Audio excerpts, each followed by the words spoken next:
Hello guys, कैसे हो सभी। मैं हूं नीलेश और आज मैं आपको पढ़ाऊंगा ज्योमेट्री। अगर मैं ज्योमेट्री की बात करूं तो ज्योमेट्री मैथ्स की एक ब्रांच है। इसमें हम शेप्स की स्टडी करते हैं। The branch of mathematics in which be studied shapes is called geometry. अगर मैं ज्योमेट्री की मीनिंग की बात करूं तो ज्योमेट्री जियो और मीटोन से मिलकर बना है, जिसमें जियो का मतलब होता है अर्थ। मैंने कहा ज्योमेट्री जियो प्लस मीट्रोन से मिलकर बना है, जिसमें जियो का मतलब होता है अर्थ और मीट्रोन मतलब होता है मेजरमेंट, मतलब मेजरमेंट ऑफ अर्थ। ज्योमेट्री में इसकी एक ब्रांच है जिसमें हम शेप्स की स्टडी करेंगे और जियोमेट्री जियो प्लस मीट्रोन से मिलकर बना होता है, जिसमें जियो का मतलब होता है अर्थ और मीट्रोन मतलब होता है मेजरमेंट, मतलब हम क्या करेंगे, मेजरमेंट ऑफ अर्थ। अब हम ज्योमेट्री को स्टार्ट करते हैं और ज्योमेट्री के जो कुछ बेसिक्स पॉइंट्स होंगे उनके बारे में डिस्कस करते हैं। सबसे पहले हम पॉइंट के बारे में डिस्कस करेंगे, पॉइंट क्या होता है उसके बारे में। हम लाइन के बारे में डिस्कस करेंगे, फिर हम लाइन सेगमेंट के बारे में डिस्कस करेंगे, उसके बाद फिर हम रे के बारे में डिस्कस करेंगे। तो चलो डिस्कस करते हैं पॉइंट क्या होता है।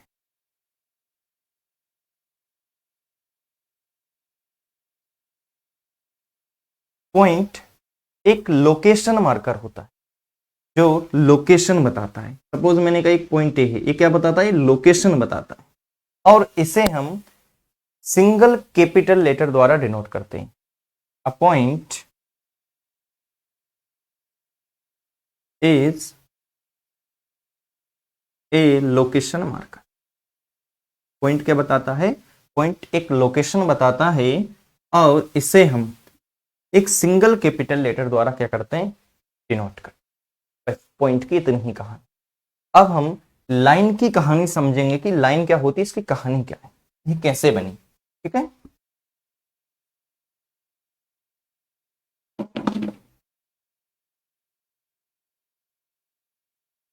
अगर मैं लाइन की बात करूं तो लाइन एक कलेक्शन ऑफ पॉइंट्स होती है।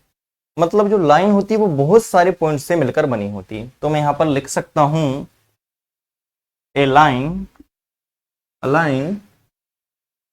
Is a collection of points.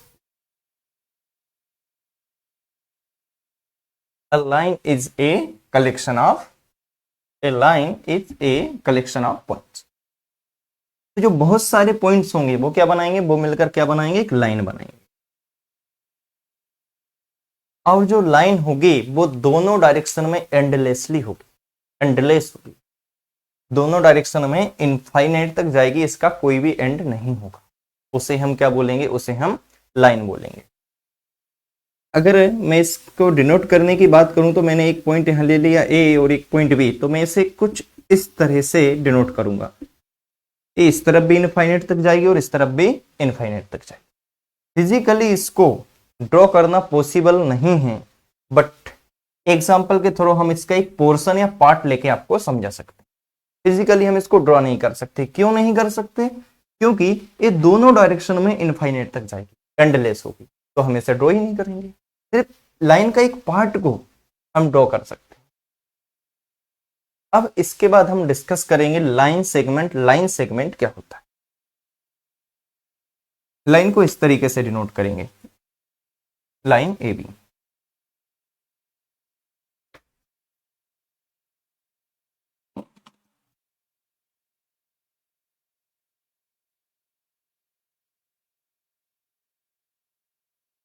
अब बात करते हैं लाइन सेगमेंट क्या होता है। लाइन सेगमेंट लाइन का एक पार्ट होता है, या हम बोल सकते हैं ए पोर्शन ऑफ लाइन। इसके टू एंड पॉइंट होते हैं, टू एंड पॉइंट्स होंगे। जो लाइन सेगमेंट होगा वो क्या होता है, वो लाइन का ही एक पार्ट होगा। लाइन दोनों डायरेक्शन में क्या होगी, एंडलेस होगी, लेकिन जो लाइन सेगमेंट होगा उसके टू एंड पॉइंट्स होंगे। जब इसके टू एंड पॉइंट्स होंगे तो हम इसकी जो डिस्टेंस होगी उसको क्या कर सकते हैं, उसको हम मेजर कर सकते हैं। जब हम इसकी डिस्टेंस को मेजर कर सकते हैं मतलब हम कह सकते हैं जो लाइन सेगमेंट होगा इसकी एक फिक्स्ड लेंथ होगी।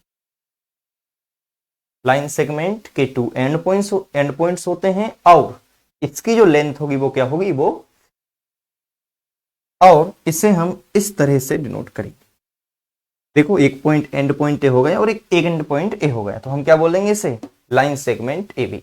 और ऐसा अगर आपको दिखेगा तो आप इसे क्या बोलोगे, इसे लाइन ए बी, और ये क्या है, लाइन सेगमेंट ए बी, क्योंकि इसके दो एंड पॉइंट हैं, इसका कोई भी एंड पॉइंट नहीं। तो उम्मीद करता हूं आपको समझ आ रहा। अब इसके बाद हम रे के बारे में डिस्कस करेंगे कि रे क्या होती है।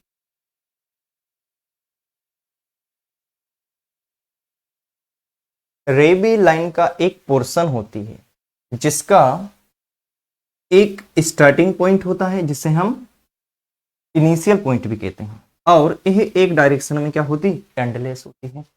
तो मैंने एक पॉइंट यहाँ ए दे दिया, एक पॉइंट यहाँ मैंने बी दे दिया। अगर मैं इसके डिनोशन की बात करूं, इसे कैसे हम डिनोट करेंगे, तो हम इसे कुछ इस तरीके से डिनोट करेंगे।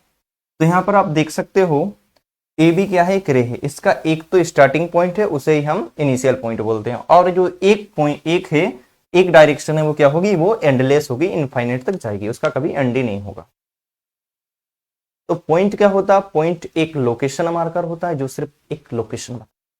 और लाइन क्या होती है, लाइन कलेक्शन ऑफ पॉइंट होती है, बहुत सारे पॉइंट से मिलकर बनी होती, और दोनों डायरेक्शन में क्या होती है, एंडलेस होती है, इसका कोई भी एंड नहीं होता। और फिजिकली हम इसको ड्रॉ भी नहीं कर सकते हैं, इसके केवल पार्ट या पोर्शन को हम ड्रॉ कर सकते हैं, ड्रॉ करके एग्जांपल के थ्रू आपको बता सकते।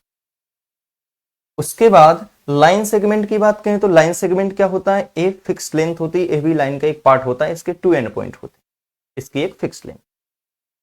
उसके बाद रे की बात करें तो ये भी लाइन का एक पार्ट होता है, इसका एक इनिशियल पॉइंट होगा जिसे हम स्टार्टिंग पॉइंट बोलेंगे, और जो एक डायरेक्शन में क्या होगी, ये एंडलेस होगी, इनफाइनाइट। तो आपको समझ आया होगा पॉइंट, लाइन, लाइन सेगमेंट और रे क्या होती। अब हम प्लेन के बारे में डिस्कस करते हैं, प्लेन क्या होता है।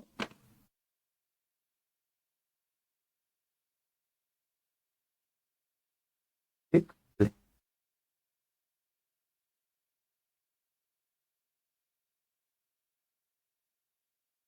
प्लेन एक फ्लैट स्मूथ सरफेस होती है।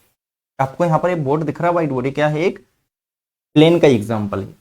प्लेन क्या होगा, एक फ्लैट स्मूथ सरफेस होगी, और इससे यह और डायरेक्शन में एंडलेस होता है, ये भी इनफाइनाइट तक जाता है।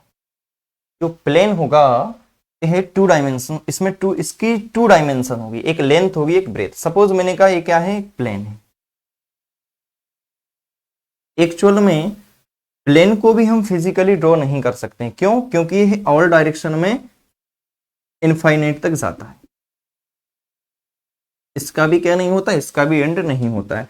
जब यह ऑल डायरेक्शन में इनफाइनाइट तक जाएगा तो हम इसको ड्रॉ कैसे करेंगे, हम इसको ड्रॉ नहीं कर सकते हैं। एक्चुअल में इसे इमेजिन करना ही बहुत कठिन है प्लेन को। सपोज मैंने कहा है इसकी लेंथ है और इसकी ब्रेथ है, तो ये जो लेंथ है ये इनफाइनाइट तक जाएगी, इस तरफ भी इस तरफ भी, और इसकी जो ब्रेथ है वो भी कहां तक जाएगी, इनफाइनाइट तक जाएगी। तो हम प्लेन को क्या नहीं कर सकते, एक पेपर पर ड्रॉ नहीं कर सकते हैं, सिर्फ हम इसका एक पोर्शन लेके, इसका पार्ट लेके आपको सिर्फ समझा सकते हैं कि ये क्या है, ये एक प्लेन। अब मैंने यहां पर एक पॉइंट ड्रॉ कर दिया ए, तो हम इसे क्या बोलेंगे, इसे हम बोलेंगे प्लेन ए, ठीक है। अगर मैं इसको यहां पर कुछ इस तरीके से लिख दूं, एक पॉइंट यहां ले लिया पी, तो इसे हम क्या पढ़ेंगे, इसे हम पढ़ेंगे प्लेन। अगर मैंने कहा यहां पर मैं 3 पॉइंट लेता हूं जो कि एक ही लाइन में नहीं है, नॉन कोलिनियर है, ए बी सी, तो इसे हम पढ़ेंगे प्लेन ए बी सी। तो मैंने कहा प्लेन क्या होता है, प्लेन जो होता है वो है ऑल डायरेक्शन में एंडलेस होता है, इनफाइनाइट तक जाता है, ठीक है। यह टू डायमेंशनल होता है, इसकी टू डायमेंशंस होती हैं, एक लेंथ और एक ब्रेथ, जिसे हम विड्थ भी बोलते हैं, ठीक है। इसकी कोई हाइट नहीं होती है, इसको बोलते हैं मोटाई, ठीक है। और उसके बाद इसे हम कैपिटल लेटर द्वारा, सिंगल कैपिटल लेटर द्वारा, या फिर हम कुछ इस तरीके से भी इसको डिनोट कर सकते हैं। इसको हम बोलेंगे प्लेन ए, इसको बोलेंगे प्लेन पी, और ये क्या होगा हमारा प्लेन एबीसी। और प्लेन में जो भी फिगर्स होते हैं उन्हें हम क्या बोलते हैं, उन्हें हम प्लेन फिगर्स बोलते हैं। जैसे आपने देखा होगा, हम ट्राइंगल के बारे में पढ़ते हैं, तो ट्राइंगल क्या है, ट्राइंगल प्लेन पे बना हुआ है, इसका मतलब ट्राइंगल क्या है, ट्राइंगल प्लेन फिगर। आपने रेक्टेंगल को भी रेक्टेंगल के बारे में भी सुना होगा, तो रेक्टेंगल भी क्या है, एक प्लेन फिगर है। सर्कल सुना होगा, सर्कल भी क्या होता है, एक सर्कल भी एक प्लेन फिगर। ओके, ये सब क्या है, ये सब प्लेन फिगर। एक बार और रिपीट कराता हूं मैं प्लेन के बारे में। प्लेन क्या होगा, प्लेन प्लेन की 2 डायमेंशंस होंगी, यह 2 डायमेंशनल होगा, जिसकी एक लेंथ होगी और एक ब्रेथ होगी, जो कि क्या होंगी, एंडलेस होंगी। इसका मतलब हम जो प्लेन होगा उसे हम ड्रॉ नहीं कर सकते हैं, इसके पोर्शन को बता सकते हैं, इसके पार्ट को ड्रॉ कर सकते हैं। ठीक है, उसके बाद मैंने आपको बताया प्लेन को हम किस तरीके से डिनोट करेंगे, प्लेन ए, प्लेन पी और प्लेन एबीसी। प्लेन को इमेजिन करना भी टफ होता है, मैंने आपको बताया, बहुत डिफिकल्ट होगा, हम इमेजिन ही नहीं कर सकते हैं कि ये कहाँ तक जा रहा है प्लेन। प्लेन एक फ्लैट और स्मूथ सरफेस होती है। जो हमारे ट्राइंगल हो गया, क्वाड्रिलेटरल हो गया, सर्कल्स हो गए, ये सब क्या हैं, ये सब प्लेन फिगर्स हैं। अब हम बात करते हैं टू प्लेन्स के बारे में। टू प्लेन किस तरीके से हो सकते हैं, किस तरह से हो सकते हैं टू प्लेन। या तो टू प्लेन एक दूसरे को कभी कट नहीं करेंगे, पैरेलल होंगे, ऐसे होंगे, या फिर एक दूसरे को इंटरसेक्ट करेंगे। इंटरसेक्ट करेंगे तो कुछ इस तरह से करेंगे, या फिर क्या करेंगे, या फिर ओवरलैप करेंगे, कोइंसिडेंट हो जाएंगे, एक के ऊपर एक, आइडेंटिकल बोलते हैं जिसे हम। तो मैंने क्या कहा, टू प्लेन्स कैसे हो सकते हैं, या तो एक दूसरे को कभी कट नहीं करेंगे, या फिर एक दूसरे को इंटरसेक्ट करेंगे, या फिर क्या होंगे, या फिर आइडेंटिकल। तो ये थी प्लेन की कहानी। अब हम डिस्कस करेंगे कि प्लेन में टू लाइंस किस तरह से होंगी। जो टू लाइंस है वो प्लेन में किस तरह से होंगी। या तो प्लेन में टू लाइंस एक दूसरे को कट करेंगी, या फिर वो एक दूसरे को कभी कट नहीं करेंगी, दूसरी कंडीशन। और तीसरी कंडीशन, या तो वो क्या होंगी, आइडेंटिकल होंगी, ओवरलैपिंग होंगी, एक के ऊपर एक रहेंगी। तो मैंने क्या कहा, प्लेन में टू लाइंस या तो एक दूसरे को कट करेंगी, या फिर कभी कट नहीं करेंगे, या फिर क्या होंगी, आइडेंटिकल होंगी, ओवरलैप, एक के ऊपर एक दोनों। तो ऐसी लाइंस जो एक दूसरे को कट करेंगी, या फिर हम बोल सकते हैं जिनका एक ही कॉमन पॉइंट, टू लाइंस जो एक दूसरे को क्या करेंगी, क्रॉस करेंगी, उन्हें हम बोलते हैं इंटरसेक्टिंग लाइन। क्या बोलेंगे, इंटरसेक्टिंग। ऐसी लाइंस जो एक दूसरे को कभी कट नहीं करेंगी। अब अगर ये दोनों लाइंस एक दूसरे को कभी कट नहीं करेंगी, इसका मतलब इसकी जो हर एक पॉइंट पर डिस्टेंस होगी वो क्या होगी, सेम होगी, फिक्स्ड होगी। फिक्स मतलब बिल्कुल सेम। अगर इन दोनों पॉइंट की डिस्टेंस 10 है, तो जो हर एक पॉइंट की डिस्टेंस होगी वो कितनी होगी, 10 होगी। या 10 से कम हो जाएगी तो कहीं ना कहीं ये दोनों लाइन क्या हो जाएंगी, मिल जाएंगी, तो वो क्या नहीं होंगी, वो दोनों लाइन इंटरसेक्टिंग लाइन हो जाएंगी। अगर ये मिल रही हैं मतलब कट कर रही हैं, क्रॉस कर रही हैं, इसका मतलब ये दोनों लाइंस क्या हो जाएंगी, इंटरसेक्टिंग लाइन। तो प्लेन में लाइन 3 टाइप से हो सकती है, या तो कट करेंगी या फिर कभी कट नहीं करेंगी। अगर लाइन कभी कट नहीं कर रही है, इसका मतलब हर एक पॉइंट पर उनकी डिस्टेंस क्या है, सेम है, या फिर आइडेंटिकल होंगी। ऐसी लाइंस जो एक दूसरे को इनफाइनाइट तक कभी कट नहीं करेंगी, या फिर हम कह सकते हैं कि ऐसी लाइन जो कभी एक दूसरे को कट ही नहीं करेंगी, उन्हें हम बोलते हैं पैरेलल लाइन। अगर कोई पूछता है आपसे कि पैरेलल लाइंस क्या होती हैं, तो आप क्या बोल सकते हो, ऐसी लाइंस जो एक दूसरे को कभी कट नहीं करेंगी और इनकी हर एक पॉइंट पर जो डिस्टेंस होगी वो सेम होगी। उन लाइंस को हम क्या बोलेंगे, उन लाइंस को हम पैरेलल लाइंस बोलेंगे। और यहाँ पर ये जो ओवरलैप कर जाती हैं, ठीक है, ये आइडेंटिकल हो गई। तो आपको समझ आया होगा प्लेन में लाइंस किस तरीके से होंगी। प्लेन में लाइन 3 तरीके से हो सकती हैं, या तो वो इंटरसेक्ट करेंगी, या फिर पैरेलल होंगी, या फिर क्या होंगी, या फिर आइडेंटिकल होंगी।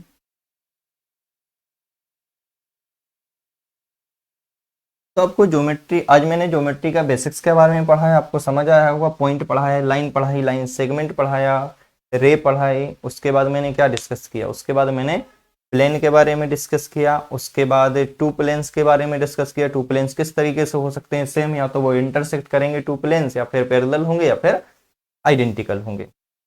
उसके बाद मैंने आपको बताया प्लेन में टू लाइंस किस तरीके से होंगी, या तो वो इंटरसेक्ट करेंगी, या फिर पैरेलल लाइंस होंगी, या फिर आइडेंटिकल। गाइस अब हम कर्व के बारे में डिस्कस करेंगे कि कर्व क्या होती है।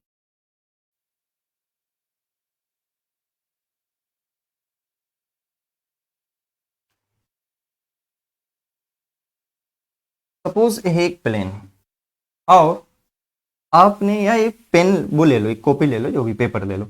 अगर आप बिना पेन या पेंसिल उठाए कोई भी फिगर ड्रॉ कर रहे हैं, देखो मैंने यहाँ पर पेन लिया, मैंने ड्रॉ किया, मैंने लिया, मैंने इसको ड्रॉ किया, मैंने ये ऐसा कुछ इस तरीके का फिगर बनाया।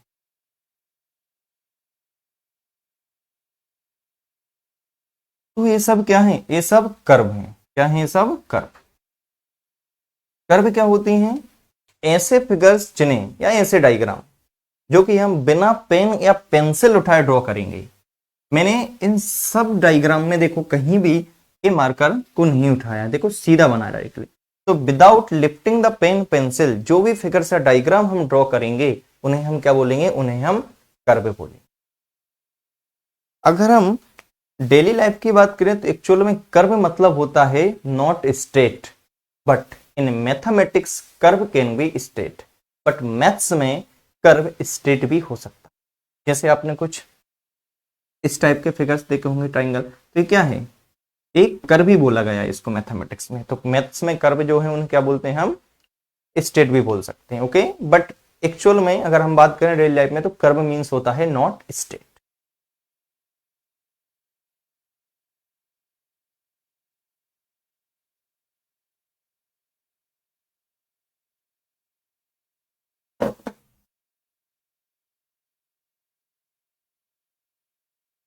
अब हम बात करते हैं सिंपल कर्व। सिंपल कर्व क्या होती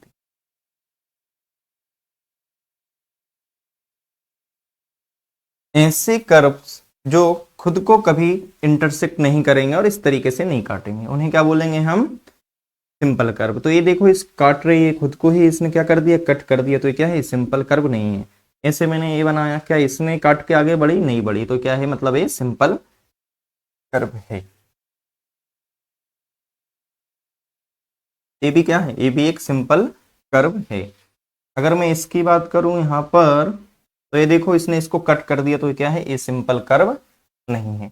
तो सिंपल कर्व क्या होंगी, सिंपल कर्व वे होंगी जो खुद को ही कट करके नहीं जाएंगे, मतलब खुद को ही कट नहीं करेंगे। ऐसे ही हो गया, इसने इसको कट कर दिया, क्रॉस मार दिया, इसका मतलब ये क्या है, ये सिंपल कर्व नहीं। सिंपल कर्व क्या होंगी, जो कुछ इस तरीके की होंगी, जो खुद को कट नहीं करेंगी। ठीक है, इसके बाद हम डिस्कस करते हैं ओपन कर्व्स क्या होती हैं और क्लोज कर्व्स क्या होती हैं। ओपन कर्व्स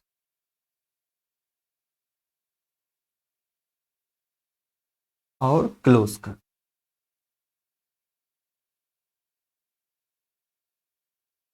जो हमारे ओपन डायग्राम होंगे उन्हें हम क्या बोलेंगे, उन्हें हम ओपन कर्व बोलेंगे। जैसे कुछ इस तरीके का आपने देखा होगा, ये सब क्या है, ये सब है ओपन कर्व। और जो हमारे क्लोज डायग्राम होंगे, क्लोज फिगर्स होंगे, उन्हें क्या हम बोलेंगे, उन्हें हम क्लोज कर्व बोलेंगे। तो यहाँ पर आप देख सकते हो ये क्या है, एक क्लोज कर्व है। ये क्या है, ये क्लोज कर्व है। ये भी क्या है, क्लोज कर्व है। और ये भी क्या है, यहाँ पर क्लोज कर्व। तो ओपन जो डायग्राम्स होंगे उन्हें हम ओपन कर्व्स बोलते हैं, और जो क्लोज डायग्राम होंगे उन्हें हम क्या बोलेंगे, क्लोज कर्व बोलेंगे। अब इनके रीजंस के बारे में डिस्कस करते हैं। रीजंस क्या होता है, जो हमारी कर्व्स होंगी उसका रीजंस का।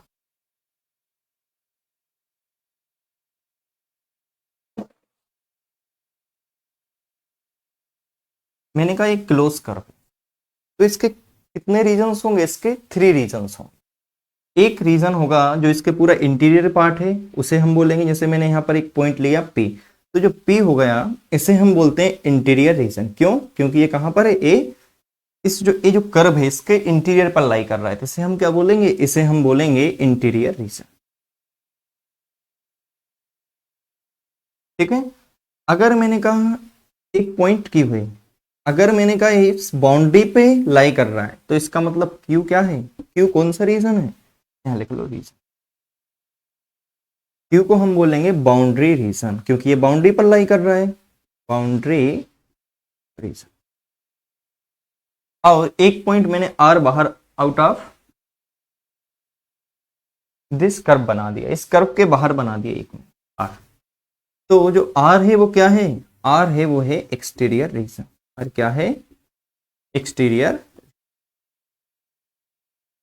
जो पॉइंट कर्व के इंटीरियर में लाई करेगा उसे हम, उस पूरे रीजन को हम क्या बोलेंगे, उसको हम बोलेंगे पूरे को क्या, इंटीरियर रीजन। और जो बाउंड्री पर लाई करेगा उसे हम बोलेंगे पूरा क्या है, बाउंड्री रीजन है। और इसके बाहर जो भी रीजन है उसको क्या बोलेंगे हम, एक्सटीरियर रीजन। तो कर्व के कितने रीजन होंगे, 3 रीजन होंगे, इंटीरियर रीजन, एक्सटीरियर रीजन और बाउंड्री रीजन।